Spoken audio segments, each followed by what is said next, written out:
La qualité de l'artisanat malagasy est reconnue mondialement, mais les consommateurs locaux méconnaissent les produits bien de chez nous.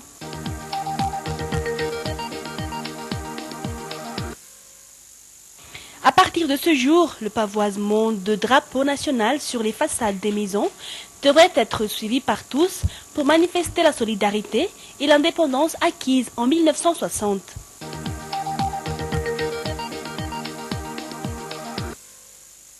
À l'étranger, le Premier ministre turc met en garde les manifestants afin d'éviter le débordement. Voici le journal en version française. Bienvenue dans ce journal, mesdames et messieurs, bonsoir, et je vous invite à rester avec nous jusqu'à la fin. La journée mondiale de l'artisanat a été célébrée à Madagascar, dans la région Atimondjefen, sous le thème suivant « Artisanat pour le développement durable et le développement économique ». Tout de suite, les détails.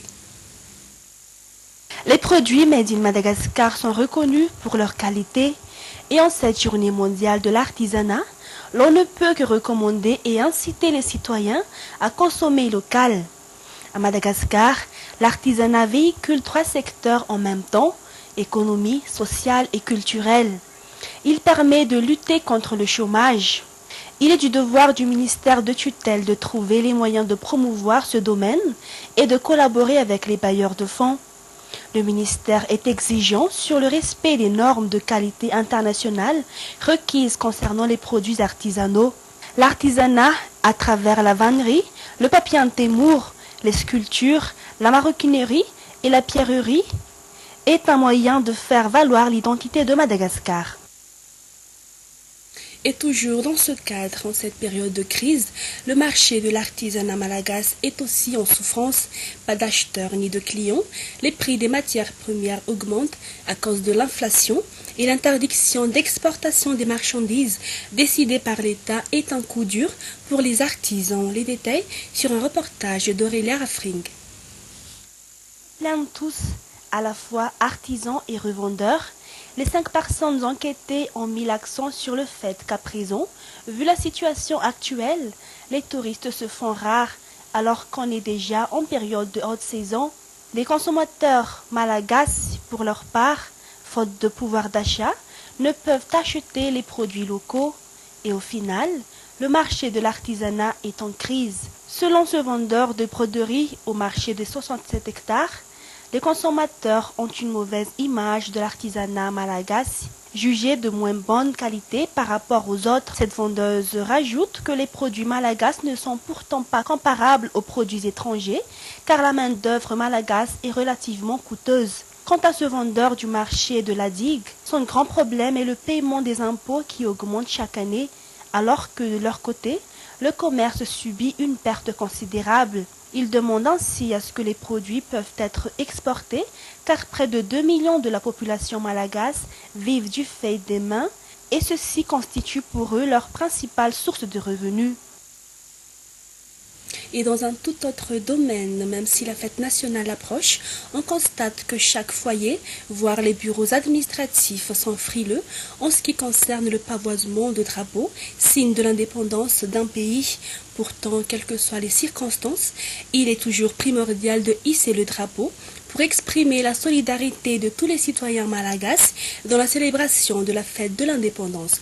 Les détails. Seuls 2% des foyers aux environs d'un Peflu et d'un Patsakan Antananarivo ont déjà levé les drapeaux.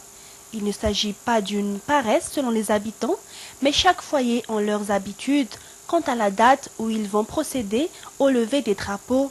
Nous, on lève le drapeau à partir du 23 ou le 24 du mois de juin. Certains choisissent la mi-juin. Par contre, nous, notre drapeau flotte déjà car c'est un signe de patriotisme à mon avis. Nous pensons le faire demain. Plusieurs personnes interrogées disposent déjà des drapeaux, n'empêche que d'autres pensent en acheter d'ici peu. Si nombreux demandent le prix, très peu pour l'instant ont sorti leur portefeuille. Outre les maisons et les bureaux administratifs, les véhicules peuvent aussi être décorés de drapeaux. Le plus important est le respect de la souveraineté nationale. Le drapeau symbolise l'indépendance acquise d'un pays. En tant que citoyen, il est de mon devoir de lever mon drapeau, affirme cette personne. Théoriquement, le pavoisement des drapeaux au niveau des façades des habitations a commencé aujourd'hui. Et pour la première fois, il reviendra au ministre de la Défense, à la gendarmerie et aux armées de diriger la revue des troupes lors du défilé militaire du 26 juin, fête nationale. Voici les détails de l'organisation lors de cette journée. Le 53e anniversaire de l'indépendance de Madagascar sera exceptionnel. Les préparatifs ont commencé depuis plus d'un mois et tout est fin prêt pour recevoir les invités au grand défilé qui se tiendra au stade de Mahamassin. La revue des troupes sera dirigée par le ministre des Forces armées pour ce 53e anniversaire de l'indépendance. Les tribunes centrales et les tribunes latérales gauche et droite seront réservées aux invités. Les emplacements seront indiqués dans les invitations afin de faciliter l'accès au site. Les personnalités politiques et les corps diplomatiques sont tous invités. Le portail de Mahamassin est ouvert au public à partir de 6 h le 26 juin et le coup d'envoi du défilé sera donné à 10 h. Le thème pour cette année sera Filamina Nasfiavan Nanouant Konfaumbiazan. Rappelons que pour des raisons de sécurité, le podium prévu se tenir au Coliseum d'Antsonzumbe n'aura pas lieu. Toutefois, les feux d'artifice de la soirée du 25 juin et la retraite au flambeau des enfants resteront des rendez-vous à ne pas manquer. Et social pour continuer, 130 familles nécessiteuses dans la partie basse de la capitale ont bénéficié de l'aide issue de l'action sociale de la présidence de la transition aujourd'hui. Reportage. Ils n'ont pas de maison, mais en guise de toit, leur habitation est faite d'abris de fortune. Nous sommes à Nustat-Ouest. Ces familles y ont été installées provisoirement à la suite du passage des cyclones qui ont détruit ou inondé leur lieu de résidence fixe. La promiscuité Irène, une tente abrite 10 familles. Plus près du centre-ville, à Mboubarkeli, plus connu sous l'appellation de la Réunion Keli, les conditions de vie des sans-abri sont loin d'être enviables. Ils ont quitté leur région natale dans l'espoir d'une vie meilleure dans la capitale.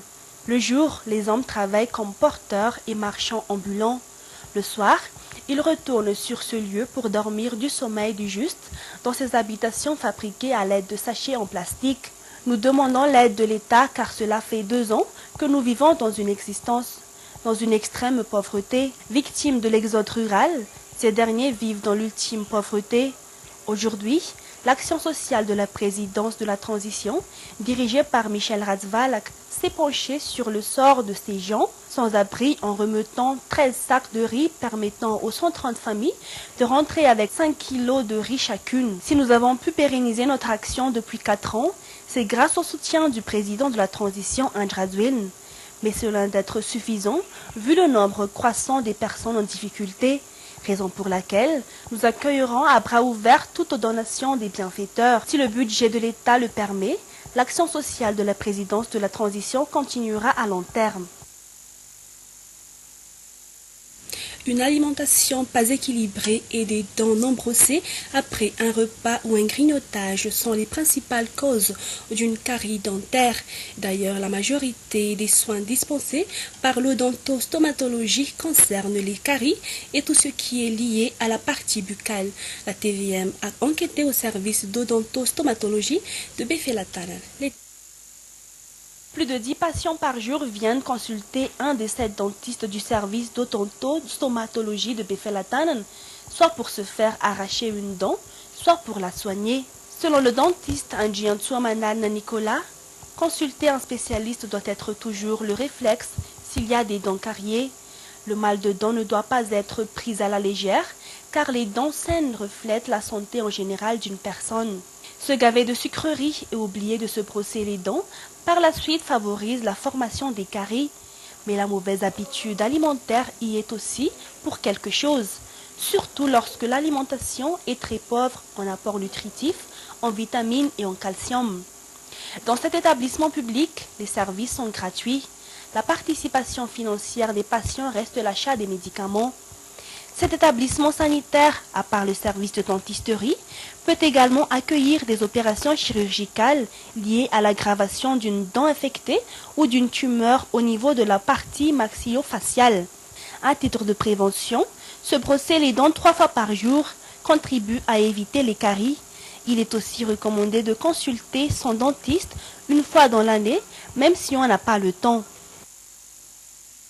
Le comité national du FJKM dont la création a été décidée durant le 17e synode de Manakar a été mis en place aujourd'hui. Ce comité va apporter de l'espérance pour l'Église, la société ainsi que pour l'environnement, selon les responsables. Les détails.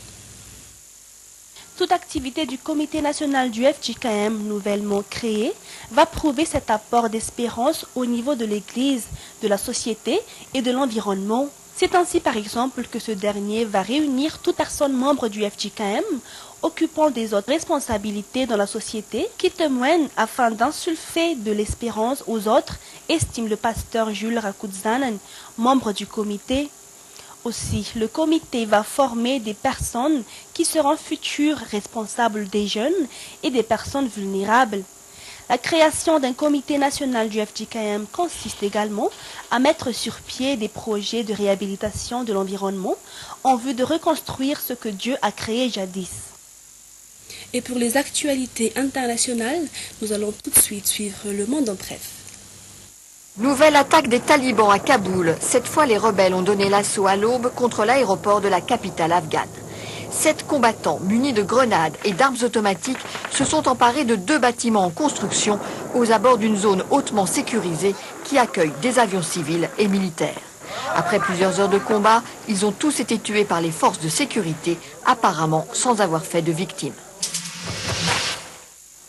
La tension monte encore au Liban avec la mort dimanche d'un jeune Libanais qui manifestait contre la participation du Hezbollah dans le conflit syrien.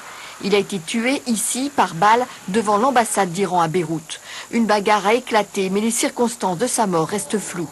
Parallèlement, une autre manifestation a rassemblé une centaine de personnes dans le centre-ville, également contre le Hezbollah. Les forces de sécurité avaient été déployées en nombre pour éviter des troubles. 10 rebelles chiites ont été tués et une quarantaine d'autres blessés dans des affrontements dimanche avec la police au Yémen.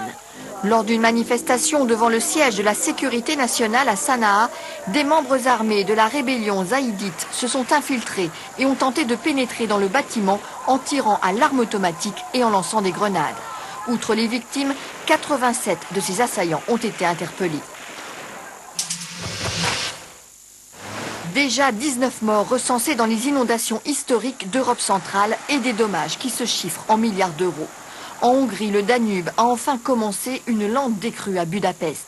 Mais le combat contre la montée des eaux n'est pas terminé en Allemagne. Des centaines de personnes ont encore dû être évacuées la nuit dernière après la rupture d'une digue dans le nord du pays. Elle s'ajoute à des dizaines de milliers d'autres que la crue record de l'Elbe a fait fuir. Fin de cette édition, merci à vous de l'avoir suivi jusqu'au bout. Merci également à toute l'équipe qui l'a préparé. Je vous donne rendez-vous demain à la même heure. Au revoir.